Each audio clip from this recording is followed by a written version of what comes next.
लालची धोबी। एक गांव में शंकर नाम का एक धोबी रहता था। वह बहुत मेहनती था लेकिन साथ ही बेहद लालची भी। शंकर गांव के लोगों के कपड़े धोता और बदले में पैसे लेता था।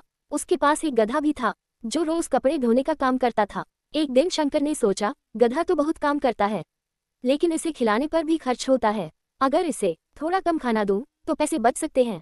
शंकर ने अगले दिन से गधे का खाना कम करना शुरू कर दिया। गधा धीरे धीरे कमजोर होने लगा लेकिन वह फिर भी बिना शिकायत के काम करता रहा। शंकर ने सोचा, ये कम खाने पर भी काम कर रहा है, क्यों न और कम कर दूं, और उसने गधे का खाना और कम कर दिया।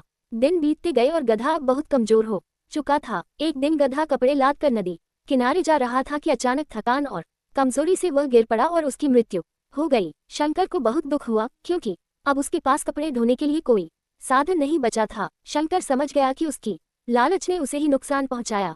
अब उसे खुद कपड़े धोने और धोने का काम करना पड़ता था। उसकी कमाई भी कम हो गई और उसे एहसास हुआ कि उसने अपने लालच में कितनी बड़ी गलती कर दी थी। इस कहानी से हमें ये सीखने को मिलता है कि लालच का अंत हमेशा बुरा होता है।